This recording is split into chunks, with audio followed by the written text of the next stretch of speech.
Bonjour, j'ai le plaisir d'être avec Yves Lenné. Alors Yves Lenné, vous êtes l'auteur de nombreux ouvrages économiques, de droit, des ouvrages juridiques. On avait beaucoup évoqué les 2 tomes de vos livres sur le 5e Empire qui était sorti l'année dernière, juste avant le premier confinement. Là, ça avait fait beaucoup de bruit sur vos analyses, analyses sur la crise sanitaire. Vous êtes enseignant. Et donc je prépare la 2e édition.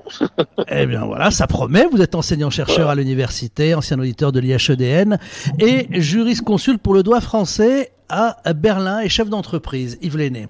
Alors, on est toujours dans le même discours. On ferme les portes, vous pouvez vous balader cette fois-ci sans attestation sur 10 kilomètres, donc, mais c'est toute la France qui est concernée, les petits commerces sont fermés, mais on retrouve la situation pratiquement d'il y a un an avec école fermée.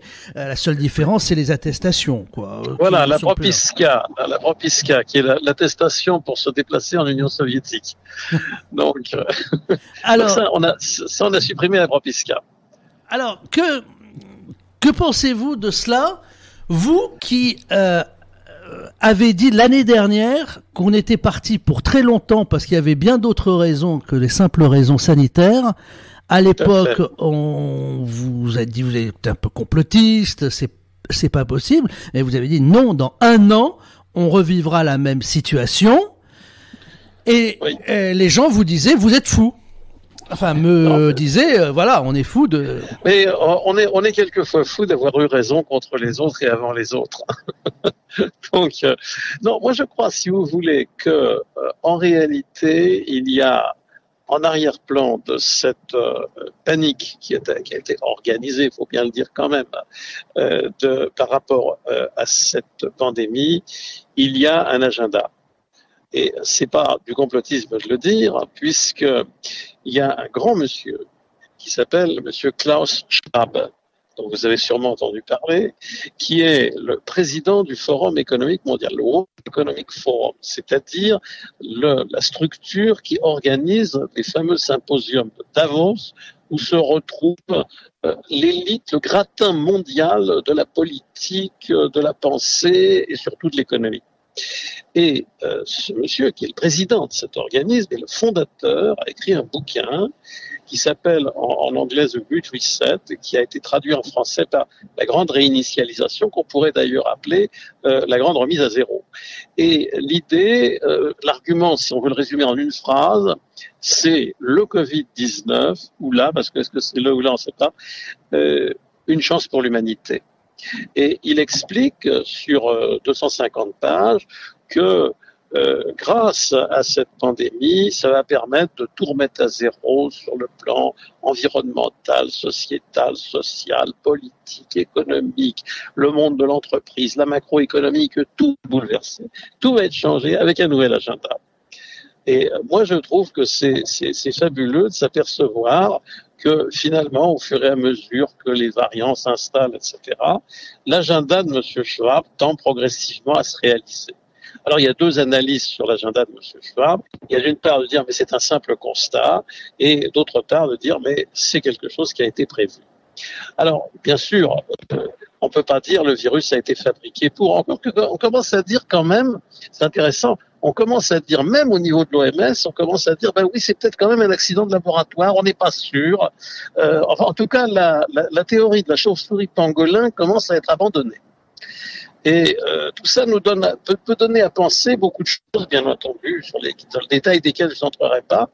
Mais je pense qu'effectivement, il y a, et ça ne veut pas dire que ça aboutira, mais il y a chez un certain nombre de gens, y compris dans des élites internationales, l'idée de mettre à profit cette catastrophe, qui est d'ailleurs moins lourde que la grande presse veut bien le dire, mettre à profit cette catastrophe pour changer énormément de choses et notamment détruire la liberté individuelle qui apparemment dérange un certain nombre d'élites.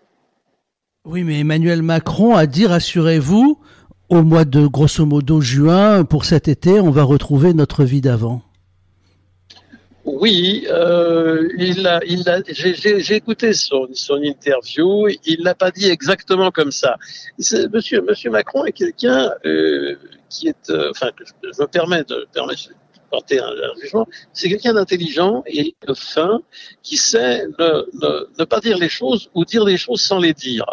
Il n'a pas prononcé une seule fois le mot confinement au cours de son allocution. Et bon, qu'est-ce qu'il fait en ce moment? Il slalome entre deux choses. D'une part, il y a un agenda sociétal autour de la question du Covid-19, et d'autre part, il y a le mécontentement sourd de la population française qu'il ne faut pas pousser dans ses retranchements, parce que, comme dit M. Jacques Attali, la France ne sait pas se réformer, mais elle sait faire des révolutions. Et donc, le président est conscient qu'il ne faut pas pousser les Français trop dans leur retranchement. C'est la raison pour laquelle il prend ces demi-mesures avec d'un côté, il fait une risette aux scientifiques, prétendus scientifiques d'ailleurs, qui ont le nez dans le guidon du nombre de lits en réanimation, et puis d'autre part, il a tendance à dire à vouloir aussi ne pas trop mécontenter la masse des Français qui, comme il l'a dit d'ailleurs au cours de son allocution, en ont marre. Mais si je décrypte votre analyse, vous nous dites que dans quelques mois, on sera encore peut-être entre des couvre-feux et des confinements. On trouvera toujours un prétexte. Alors, je n'en serais pas étonné, en tout cas. Je pense qu'il y a, mais c'est toute la dialectique, si je puis me permettre, entre, d'un côté, je dirais, les tendances profondes de la population, la volonté de la population, et d'autre part, ce que voudraient certaines élites. Alors, qu'est-ce qui va l'emporter? Je n'en sais rien. Mais c'est certain que les gens qui gouvernent jouent un petit peu avec le feu. Il y a des pays aussi calmes a priori que les Pays-Bas. Il y a eu des émeutes épouvantables. Il y a un certain nombre dans les pays occidentaux en tout cas, il y a un certain nombre de manifestations de non-acceptation de la poursuite de ces mesures. Donc, c'est une sorte de bras de fer entre deux tendances.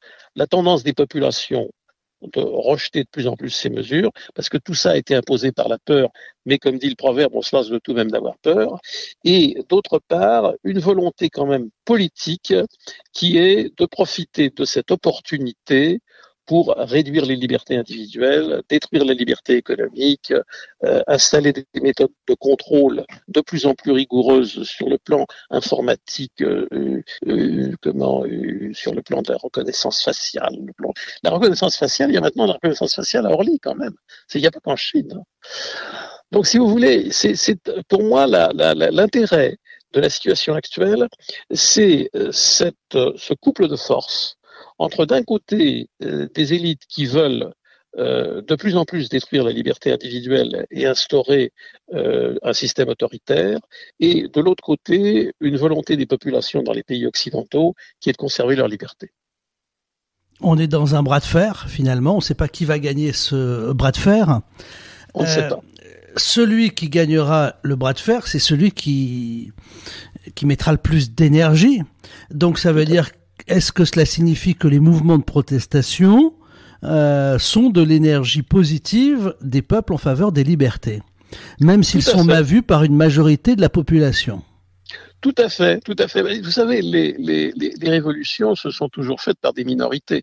La majorité est toujours silencieuse. Et comme le disait Muccielli, la majorité silencieuse, c'est la majorité impuissante. C'est une majorité qui ne fait rien. Ce sont des minorités. Toutes les révolutions de toute nature, d'ailleurs, quelle que soit leur couleur politique, ont toujours été faites par des minorités, y compris les récentes révolutions de couleur. Ça a toujours été des minorités qui ont contesté des gouvernements autoritaires. Donc, je pense que les gouvernements vont avoir une attention de plus en plus forte, et c'est ce que fait M. Macron, qui a de l'intuition, c'est de se dire, bon, jusqu'où peut-on aller trop loin? C'est un peu l'expérience de Milgram, vous savez, où on disait à des gens, bah, envoyez donc des décharges électriques. Sur la décharge électrique. Ça veut dire qu'on a appuyé fort sur la décharge électrique en avril 2020, rassurez-vous. Ensuite, il fallait bien, il y a eu une nouvelle petite décharge électrique pour le second confinement léger. On a vu que ça a finalement bien marché. Donc, on nous avait dit, vous ressortirez, vous inquiétez pas, mais c'est passé comme une lettre à la poste. Le couvre-feu s'est prolongé. Parce qu'en réalité, le couvre-feu, quand il a été mis début décembre, oui, c'était pour un mois, c'était pour 2 mois. Et là, finalement, le couvre-feu semble être institutionnalisé. Tout à fait. Mais ça, c'est le couvre-feu. Oui, absolument. Yves Lenné, Emmanuel Macron a dit quelque chose, si on comprend bien la langue française. Il a fait allusion aux pays qui ont confiné beaucoup trop tôt. Il a parlé de l'Italie qui a vécu des mois de confinement, etc. Il dit maintenant, grosso modo, on va être obligé de nous y mettre. Et en parlant de toute cette période sans confinement strict, il a employé l'expression « on a gagné des jours de liberté ». Comme si il faisait abstraction du couvre-feu. Puisqu'en réalité, on n'était pas en liberté, on n'a pas gagné des jours de liberté, il y avait un couvre-feu. Donc, oui, tout à fait. C'est comme si on faisait abstraction complètement du couvre-feu. Oui, mais en réalité, il a essayé en réalité de ménager la chèvre et le chou. Le chou populaire qui a pas envie de se faire manger par la chèvre élitaire. Et c'est ça son problème aujourd'hui. Et c'est le problème de beaucoup de gouvernements. C'est le problème en Allemagne. Là, je suis en train de me rendre en Allemagne. C'est le problème en Allemagne. En Allemagne, il y a des résistances très fortes. Et Madame Merkel a tendance à... Madame Merkel, elle a un peu une politique voisine de celle de Monsieur Macron. C'est une politique tout en souplesse. Elle est beaucoup plus souple que Monsieur Macron et elle sent beaucoup mieux le vent. Mais elle a plus de bouteilles aussi, si je puis me permettre. Mais cela étant, on a ce sentiment qu'il y a une tendance qui est impulsé, je reviens sur le livre de M. Schwab, le livre de M. Schwab est intéressant parce qu'il correspond à une tendance lourde dans un certain nombre de cercles de pensée internationaux, puissants et organisés. Et il y a donc une tendance à vouloir réduire les libertés, et effectivement, cette pandémie est particulièrement bienvenue pour lui donner une motivation à cette réduction des libertés. Et puis en même temps, il y a une résistance de base des peuples européens, occidentaux en général, à cette réduction de liberté. Ils sont habitués à la liberté et on ne peut pas leur prendre comme ça. Et c'est là, je pense que c'est vraiment là-dessus que ça se décidera. Ça peut d'ailleurs conduire à des explosions. Hein. Il peut y avoir un pays. Si ça dérape en France, ça sera une vraie révolution. Et c'est à mon avis c'est la raison pourquoi on pousse un peu les limites et puis on s'arrête et puis on repart et puis vous savez, ça fait penser à ces aspirateurs robots qui ont des sensors puis qui arrivent dans un mur et puis ils repartent et puis ils vont à nouveau dans un mur ou dans un pied de meuble et ils repartent et ainsi de suite. C'est-à-dire on explore les limites, les frontières de la résistance et puis et on essaye de pousser un peu les murs, mais avec prudence. Oui, mais on nous explique qu'il y a des variants. Donc c'est pas de leur faute, il y a des variants. C'était le discours. Certes. Si un jour, aujourd'hui personne ne peut le dire, mais si un jour il est démontré que c'est effectivement, comme d'ailleurs l'a dit le professeur Montagnier, qui finalement est passé pour un fou quand il l'a dit, aujourd'hui on dit après tout il a probablement raison. Si un jour on démontre que en réalité c'est un virus de laboratoire, ce que personnellement je pense, eh bien, à ce moment-là, il se posera une autre question. Est-ce que c'est un accident ou un crime contre l'humanité ? Vous savez, il y a un parallèle peut-être, hein, quand les scientifiques essayent de démontrer que Dieu n'existe pas. ils se heurtent à un mur, hein, ils deviennent eux-mêmes, ils s'interrogent de plus en plus et ils deviennent croyants. C'est le livre de Jean Guiton, hein, Dieu et la science. Mais ça veut dire qu'en réalité, on n'est peut-être pas capable de prouver que c'est un virus de laboratoire, mais on n'est pas capable de démontrer le contraire. Exactement. Exactement. Et il y a quand même beaucoup de choses, il y aurait beaucoup de choses à dire sur les raisons pour lesquelles on a fabriqué ce laboratoire en Chine, où a priori la communauté scientifique locale n'était pas formée à gérer un laboratoire de ce type. Il y a beaucoup de choses à dire, mais bon, ça nous emmènerait trop loin. Mais je pense que il y a malgré tout dans tout cela énormément de questions qui ne sont pas résolues. Alors, aujourd'hui, d'ailleurs, c'est intéressant à propos du complotisme, vous en avez parlé tout à l'heure, et ça me paraît un élément extrêmement important. Aujourd'hui, à la limite, on peut passer pour complotiste si on se contente de se poser des questions. Et ça, je trouve ça extrêmement redoutable, parce que l'âme de la recherche de la vérité, l'âme de la découverte scientifique, c'est de se poser des questions. Si on vit uniquement dans des certitudes qui sont assénées par des médias dominants qui poursuivent eux-mêmes un agenda, des intentions, à ce moment-là, on n'est plus dans un espace de liberté, de recherche de la vérité, de vérité scientifique. C'est un vrai problème. Donc on est sur cet agenda de Davos, le livre de Klaus Schwab. Le livre de Klaus Schwab, on en a beaucoup parlé. J'en ai parlé avec d'autres intervenants, etc. On en a vraiment beaucoup parlé. À un moment, j'avais été voir sur Amazon, qui est un peu un fidèle reflet des ventes de livres. La traduction française du livre de Klaus Schwab était même numéro 1 des ventes de livres. Mais paradoxalement, alors que franchement, on a tout le monde, celui qui veut savoir, arrive à le savoir. Oui. C'est pas quelque chose entre initiés. Mais aucun grand média institutionnel n'en a parlé. Exactement. Exactement. Et il y a une raison à mes yeux, il y a une raison. Alors que Klaus Schwab, c'est pas un fou. C'est le patron du forum de Davos. De Davos. Exactement.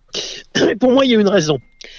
C'est qu'en réalité, je pense que The Great Reset de Klaus Schwab, c'est la grande maladresse. C'était une grande maladresse d'écrire ce bouquin pour expliquer tout ça. Je pense que la caractéristique des cercles de réflexion internationaux, je pense notamment par exemple au groupe de Bilderberg qui est régi par ce qu'on appelle la règle de Chatham House, c'est-à-dire que le contenu des conversations entre les gens importants qui s'y trouvent ne doit pas être révélé à l'extérieur. Je pense que il faut pas rentrer dans l'idée que c'est un gouvernement occulte, c'est absolument pas le cas.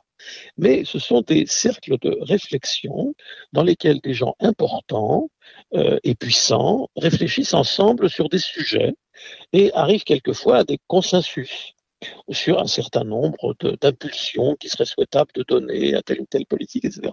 C'est tout, ça s'arrête là. C'est déjà suffisant, c'est du soft power. Et à partir de là, je pense que aller présenter un bouquin dans lequel on manifestement, même s'il y a beaucoup de précautions de langage, en plus il est très mal écrit, il y a beaucoup de précautions de langage, mais nonobstant les précautions de langage, il finalement développe un agenda. Et développer un agenda fondé sur une catastrophe humanitaire mondiale, ça me paraît déjà, en premier lieu, ça paraît un peu indécent. Et en second lieu, ça me paraît extrêmement maladroit. Et c'est la raison pour laquelle les grands médias n'en parlent pas, ou extrêmement peu. Parce que aller raconter à la grande masse des gens qui ne lisent pas ce bouquin, c'est un bouquin qui est lu dans un certain nombre de cercles. Enfin, si vous voulez, la ménagère de plus de 40 ans n'est pas au courant de la grande réinitialisation de Klaus Schwab. Mais aller raconter ça, j'ai aucun mépris pour la ménagère de plus de 40 ans, mais c'est un thème qui est utilisé pour désigner une catégorie sociale par rapport à la consommation. Eh bien, je dirais que aller raconter à la grande masse des gens qu'il y a un cercle extrêmement puissant qui réunit des chefs d'État, des chefs de gouvernement, des présidents de multinationales, etc., dans lequel on réfléchit à un agenda fondé sur la pandémie du Covid-19, je pense que ce serait, pour cet agenda, extrêmement contre-productif. Bah oui, mais c'est public. C'est public. Exactement. C'est ça qui est dingue, c'est qu'il n'y a pas de secret dans ce que vous dites. Vous nous révélez aucun scoop. Ah ben rien du tout. Et c'est ça qui est intéressant, c'est que ce qui est caché, le mieux caché, c'est ce qui est parfois le plus en évidence, c'est ça. Oui, c'est le fameux appareil photo sur le tableau de bord de la voiture que les douaniers ne voient pas, parce qu'il est sur le tableau de bord de la voiture, alors que c'est l'objet qu'on fait passer à la douane. Donc c'est exactement ça. C'est-à-dire, mais pourquoi la grande presse n'agit pas, et la télévision et tout ça n'en parle pas? On pourrait en parler beaucoup. Pourquoi on n'en parle pas? Mais c'est parce que braquer le projecteur de la grande masse de la population sur ce sujet pourrait conduire un grand nombre de gens à se dire mais enfin qu'est-ce que c'est? Où va-t-on? Qu'est-ce qu'on est en train de nous faire? Alors que si ça reste relativement confidentiel, à ce moment-là, on en parle, nous on en parle dans la presse alternative, mais la grande masse des gens n'est pas concernée. J'ai une dernière question, Yves Lenné, qui peut aller aussi à... Alors là, j'ai essayé de vous contredire, hein, voilà, dire, il se trompe. Et j'ai trouvé les vaccins. Quand on aura cette immunité avec les vaccins, quand on nous dit que des millions de personnes seront vaccinées, 60-70% de la population, là, on va retrouver notre vie normale. Et je pense que les gens, la plupart des Français soutiennent encore ces initiatives de confinement et de couvre-feu parce qu'il y a l'espoir immédiat des vaccins. Et là, c'est à vue d'œil, c'est sur 2-3 mois. Oui, tout à fait. La vraie question qui se pose à propos des vaccins, il y a plusieurs questions qui se posent à ce propos. Bon, la première, c'est quelle est leur durée d'efficacité? On ne nous a pas dit ça de manière précise jusqu'à présent. D'abord, on nous dit qu'il y a une première piqûre, puis une deuxième piqûre. Ensuite, on ne sait pas. Alors, les vaccins classiques, ça met des années à être développés. C'est connu, les effets secondaires ont été répertoriés, etc. Donc, moi, je suis pas du tout anti-vaccin. Moi, je pense que, par exemple, se faire vacciner contre la diphtérie, le tétanos, la polio, etc. Bon, c'est très, très, très bien. Ce sont des vaccins connus, ce sont des vaccins qui ont été expérimentés longtemps avant d'être mis sur le marché, etc. Là, on a des vaccins qui sont produits dans une extrême urgence, dont finalement on ne connaît pas bien les effets secondaires. Les vaccins à ARN messager, bon, c'est quelque chose d'entièrement nouveau, et en réalité, la population est un petit peu cobaye. Il y a une caricature qui avait été faite, c'était 2 souris qui parlaient entre elles, et puis il y en a une qui disait à l'autre, est-ce que tu vas te faire vacciner? Et il y a l'autre qui répond, j'attends qu'ils aient terminé les expérimentations humaines. Donc, si vous voulez, il y a là un vrai problème autour de ces vaccins, et surtout le fait qu'il va falloir les renouveler sans arrêt. C'est-à-dire qu'aujourd'hui, on ne nous dit pas, certains vaccins classiques, on est vacciné pour 10 ans, voire pour 20 ans. Là, on nous ment pas. Même dans tous les médias institutionnels, on nous dit, cette question est posée, on dit que ce sera comme la grippe, il faudra pratiquement chaque année se faire vacciner. Tout à fait. Alors si c'est pour retrouver toutes nos libertés, les gens l'acceptent. Oui, mais d'abord, il faudra savoir de quelle façon ce sera fait, puisqu'on nous parle maintenant d'un passeport vert dans lequel il y aura la vaccination et que si, on nous laisse entendre, on n'en est pas encore là, mais on nous laisse entendre que si on n'est pas vacciné, on ne pourra plus aller au cinéma, on ne pourra plus aller au théâtre, on ne pourra plus aller au restaurant, on ne pourra plus aller au café, on ne pourra plus.